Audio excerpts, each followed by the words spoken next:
Showed a lot of the players played in those two games and get them to believe, hey guys, we were right there in Columbus last year, just a play here or there in both games, just to get them to understand how real it can be.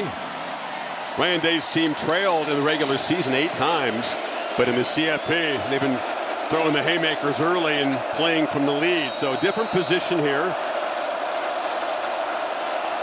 Finally getting the football first, almost 10 minutes into the to be a over 50 for Notre Dame. Might be matched up a lot tonight. There you go. Man-to-man on third down. Notre Dame's been outstanding. And by the way, Moore is a big corner. He's 6'2", 191 pounds. You could see how tight the coverage was. It took that extra effort right there for Smith to get across that first down marker. Round Rock, Texas is where Moore comes from. Long arm guy. Smith said, I'm ready to put on a show. He was happy to be a good teammate and free up space for others against Texas, but he expects to have a big night here. Coming out of bounds, that's Xavier Watts, the All-American safety who made the stop, but the Buckeyes are cooking. They pick up 19. One of the things Notre Dame likes to do is shoot their linebackers, but watch the pickup here by Montgomery. Does a nice job. The left guard picks it, realizes it, able to just kind of shove him out of the way. And there again is Trevion Henderson. It did look awkward. He barely held on to that snap when he was in motion there.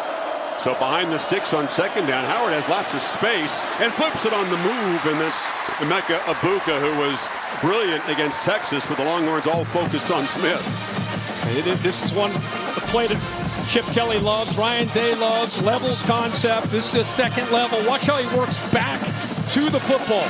Really good job. Put Jack Kaiser, who's an outstanding run defender as a middle linebacker, but not as good as in being in coverage. Gets lost a bit that time. Good job of getting the ball behind him to Emeka Egbuka. Need 3 on third. Howard keeping all the way. Both quarterbacks can move to 6 on third down when required. Howard, a big 235-pounder, makes it easily. Theaters, Valentine's Day. Meanwhile, Buckeyes on this opening drive trying to answer the early Irish touchdown in the red zone. Championship game for the second time in the playoff era. It's presented by AT&T. Coming up, we're going to have a special look at the Marvel Studios Captain America Brave New World in theaters Valentine's Day. Meanwhile, Buckeyes on this opening drive trying to answer the early Irish touchdown in the red zone.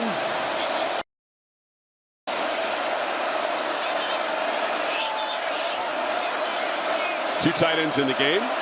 More to the left side.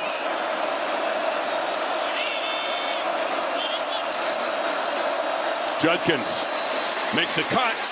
Nice little move. He made something out of not much at the look of it at the beginning. Jalen Sneed makes the stop. Ohio State goes with that big look at those two tight ends. I think they feel that they've got an advantage in this run game by trying to overpower a smaller here. That Notre Dame defensive front. Heinisch in there now, 41. He's another guy, 280 pounds.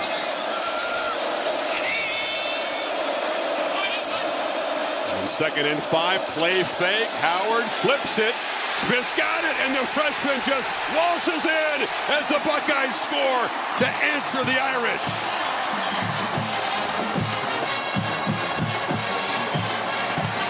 Spend the time since then recovering as Howard sits on the bench. Here's the second possession for Notre Dame. I think the big question is the adjustments from Ohio State and also the adjustments from Notre Dame.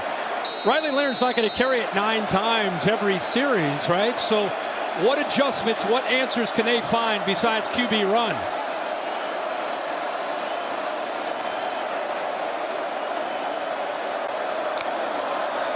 Looking to throw on first down, and incomplete, inaccurate throw across the middle there was Bo Collins, but pressure was closing in. Holly?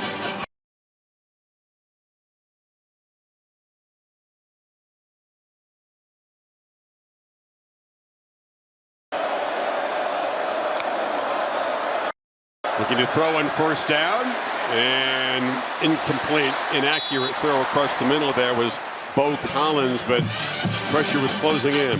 Holly?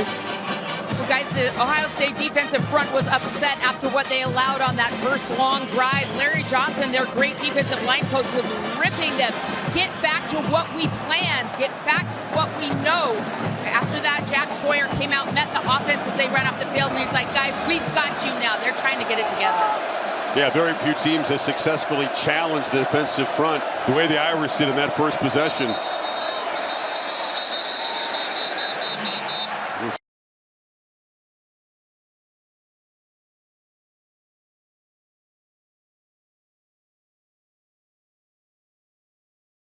To be able to throw it, they got to find matchups they can win. Mitchell Evans, the tight end, goes over to the slot. Leonard is under immediate pressure trying to escape and create on the move.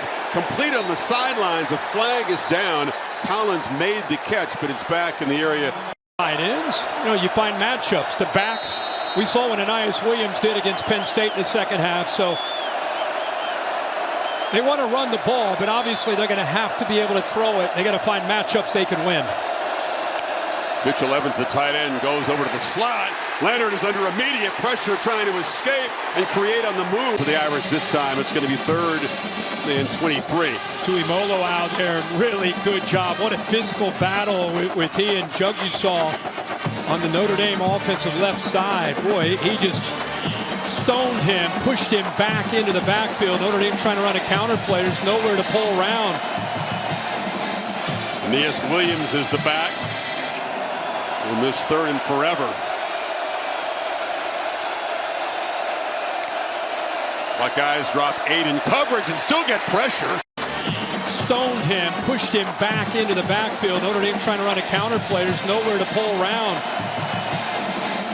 Anais Williams is the back in this 3rd and forever. Buckeyes drop 8 in coverage and still get pressure. Leonard has to get it out, and that's Mitchell Evans, the tight end, the outlet, who stopped at the 20 by Igbonosin, and the Buckeye defense gets a quick stop. Jack Sawyer, part of that 3-man rush, hurried the quarterback. Yeah, he went right around Emil Wagner up here at the top there. Yeah, it's what a luxury when you can rush 3 on 3rd down and long and get that kind of pressure. Again, Notre Dame has to rely on Riley Leonard recognizing that. Athletic ability steps. This is Abuka on the end around, stiff arm, and the receiver gets involved in the running game, and a big gain out to the 37 before Drake Bowen got him. When the quarterback is under center and you go jet sweep, it hits so fast, and there's just not a chance to react for the defense. That time he was able to get around the edge of the defense and forced Xavier Watts to make that play. And I'll tell you what, that's a tough thing to do. Emeka Egbuka shook him there to pick up 1st down yardage. 8th time he's carried it. That's his longest gain of the season. Play fake on 1st down. Howard looking down the middle and lobs it complete. Carnell Tate, another receiver that had a big game against the Longhorns with the focus on Smith.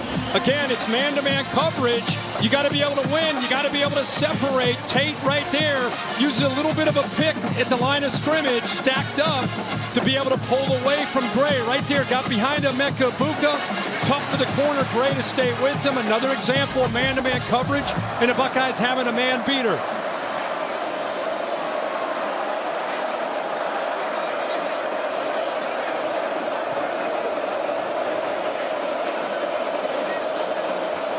Irish shift and bring pressure. Henderson dodges traffic in the backfield, breaks a couple tackles to make it a positive gain. Picked up 2.